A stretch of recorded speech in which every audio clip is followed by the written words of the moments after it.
من يهده الله فلا مضل له ومن يضلل فلا هادي له، وأشهد أن لا إله إلا الله وحده لا شريك له، وأشهد أن محمدا عبده ورسوله صلى الله تعالى عليه وعلى آله وصحبه وسلم تسليما كثيرا.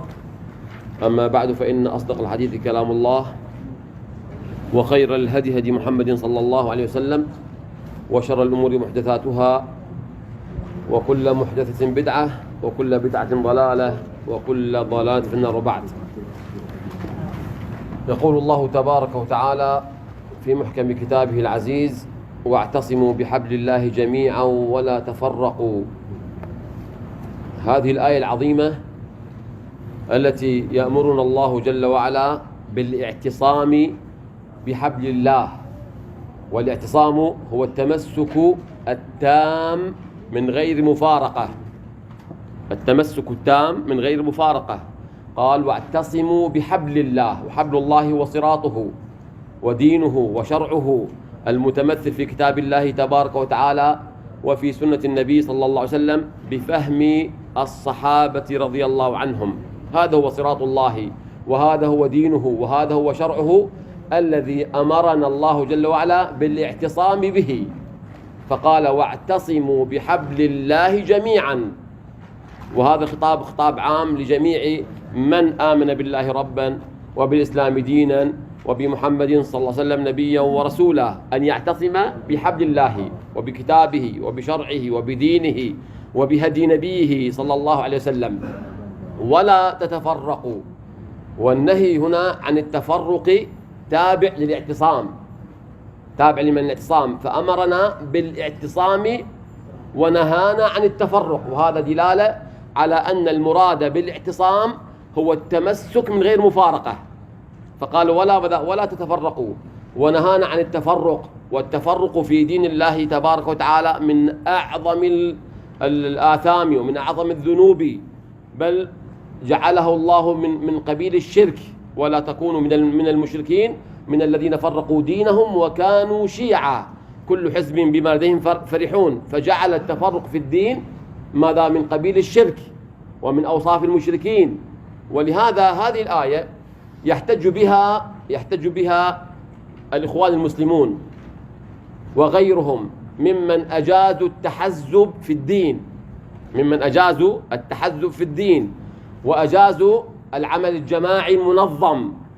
فقالوا هذه الآية دليل على جواز ذلك، وهو الآية رد عليهم بوضوح. والآية رد عليهم ماذا؟ لأن الله جل وعلا أمر بالاعتصام بحبل الله جل وعلا، ونهانا عن التفرق، والتحزب من قبيل التفرق. ولذلك يقول الله جل وعلا: إن الذين فرقوا دينهم وكانوا شيعا لست منهم في شيء. وذلك تقول أم سلمة رضي الله عنها، تقول: قالت إن نبيكم ألا إن نبيكم قد برئ ممن فرق دينه واحتزب. ألا إن نبيكم قد برئ ممن فرق دينه واحتزب. وتلت قول الله جل وعلا: إن الذين فرقوا دينهم وكانوا شيعا لست منهم في شيء. فمن هذا لابد أن نعلم جميعا أن حقيقة الدعوة السلفية التي عليها علماؤنا قديما وحديثا ماذا؟ أن هذه الدعوة بريئة من أنواع التحزب والتكتل والتجمع والهيئات وغير ذلك. فالدعوة السلفية دعوة مرتبطة بالسلف الصالح، بالنبي صلى الله عليه وسلم وبالصحابة رضي الله عنهم وبالقرون الخيرة.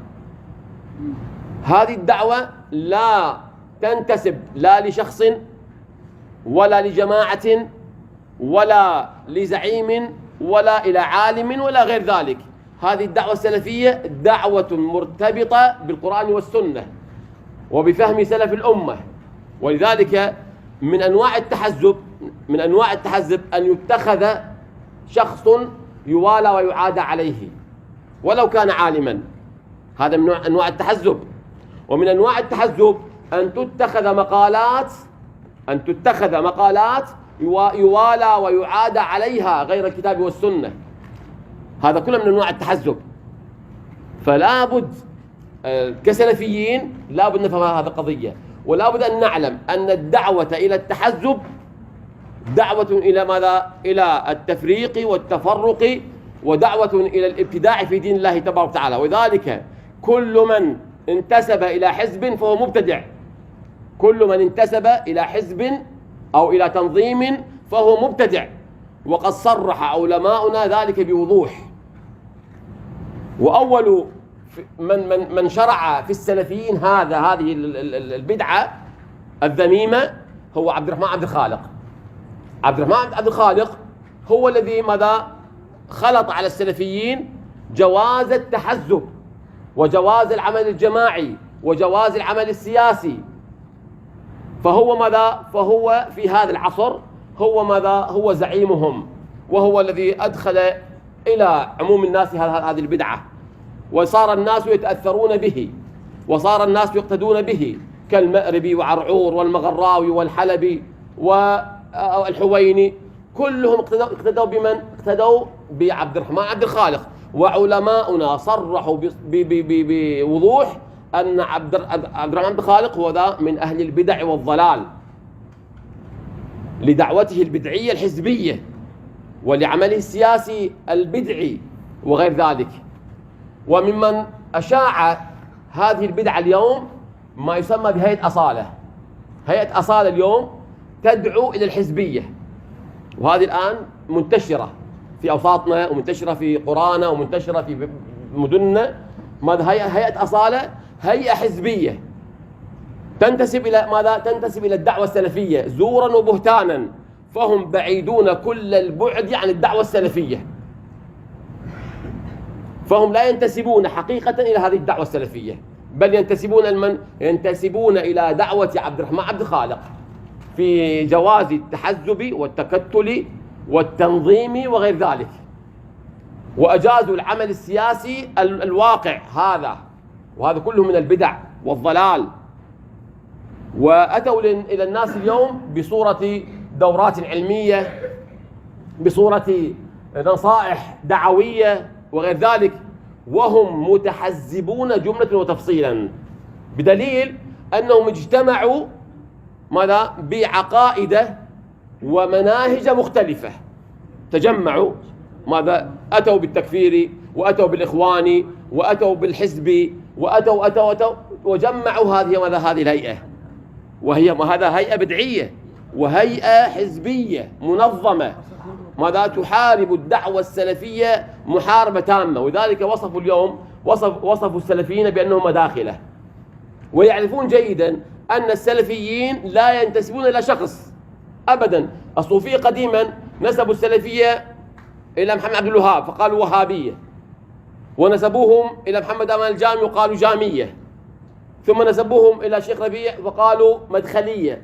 والسلفيون براء من كل هذه الأوصاف، فالسلفيون لا يرضون بوصف غير ما وصفهم به الله جل وعلا أو وصفهم به النبي صلى الله عليه وسلم، فهم إما أهل السنة والجماعة أو هم السلفيون المتمسكون بسلف الأمة. فذاك هذا دليل على أنهم متحزبون ويريدون ماذا؟ التنظيم الحزبي. ونحن أنا أعرفهم جيدا، نحن نعرفهم قديم، هذا مشروعهم تجميع السنة داخل حزب وداخل تنظيم يدخلون فيه. وذلك هم من أعمالهم من قرأ مشروعهم التشاوري ماذا؟ من أعمالهم العمل السياسي، من أعمالهم الرياضة والشباب، من أعمالهم الدعوة والإرشاد وغير ذلك. كل هذا إيش؟ بماذا؟ حتى يدخلوا إلى السلفيين من ماذا؟ من باب التحزب، كما دخل عبد الرحمن بن خالق قديما، والعلماء ردوا عليه كالشيخ الألباني رحمه الله رد عليه ردا عظيما، ووصفه بالبدعة وقال هذا انحرف وترك منهج السلف. والقائمون على هذا المنهج هؤلاء كلهم ماذا؟ ممن حذر منهم العلماء كلهم، سواء كان فتح الموصلي أو من ماذا؟ يدعو بدعوته من عندنا اليوم، كلهم العلماء حذروا منهم تحذيرا واضحا لبدعتهم ولتحزبهم ولتنظيمهم. فالواجب يا أخوة أنه إحنا كسلفيين لابد أن نبين دعوتنا اليوم، لابد أن نبين دعوتنا ولابد أن نبين منهجنا بوضوح. الدعوة السلفية لابد ماذا يعرفها الناس؟ الدعوة السلفية الواضحة البينة، الدعوة السلفية التي عليها علماؤنا، الدعوة السلفية التي عليها كبار أئمة هذه الدعوة كشيخ الإسلام ابن تيمية وابن القيم ومحمد عبد الوهاب وشيخ مثلا بن باز وابن عثيمين والألباني. هذه الدعوة السلفية كلهم، هذه كتبهم وهذا كلامهم يدعو إلى هذه الدعوة السلفية. فالواجب علينا ماذا؟ أن ندعو الناس إلى هذه الدعوة ونبين منهج السلف، ونحذر ممن خالف وترك هذا المنهج، ممن انتسب إلى هذه الأحزاب وإلى هذه الجمعيات وإلى هذه المنظمات وغير ذلك. وهذا من صلب دعوتنا، من صلب دعوتنا أن نحذر ممن خالف وأن نبين عوار من خالف منهج السلف، خاصة ممن ينتسب إلى هذا المنهج.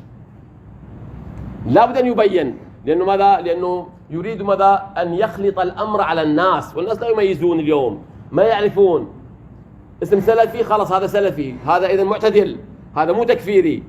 لا، هؤلاء فيهم التكفيريون وفيهم الحزبيون وفيهم إخوان المسلمين وغيرهم مجتمعون ومتكتلون على هذه القضية. أحببت هذه الكلمة نقدمها اليوم. لماذا؟ لانتشار هذه الهيئة، فلا بد أن نكون على حذر من ذلك. جزاكم الله خير وبارك الله فيكم.